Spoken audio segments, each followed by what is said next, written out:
রাজস্থানের বিশাল জয় নিঃসন্দেহে কলকাতা নাইট রাইডার্সের কেকেআর জন্য একটি অসাধারণ পারফরম্যান্স। ঘরের মাঠে সানরাইজার্স হায়দ্রাবাদের এসআরএইচ বিরুদ্ধে এই জয় তাদের আত্মবিশ্বাস অনেক বাড়িয়ে দেবে। মুম্বাই ইন্ডিয়ান্সের কাছে আগের ম্যাচে হারের পর এমন দাপুটে প্রত্যাবর্তন সত্যিই প্রশংসার যোগ্য। কেকেআরের পারফরম্যান্সের কিছু উল্লেখযোগ্য দিক। ব্যাটিং। কেকেআরের ব্যাটিং লাইন আপ অবশেষে জ্বলে উঠেছে।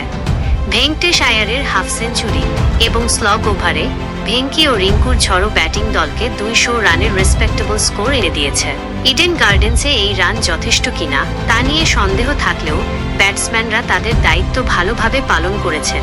বোলিং। কেকেআরের বোলিং আক্রমণ এই ম্যাচে দুর্দান্ত পারফর্ম করেছে।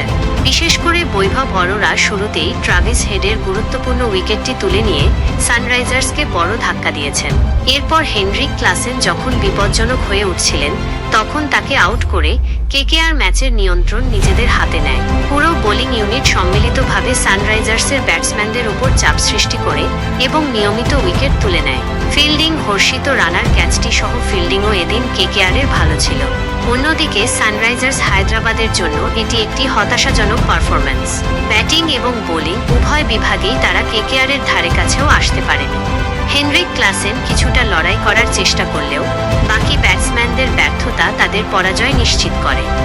কেকেআরকে হারিয়ে গতবারের আইপিএল ফাইনালের হারের বদলা অরেঞ্জ আর্মি নেবে কিনা এই প্রশ্নের উত্তর এখনই দেওয়া কঠিন।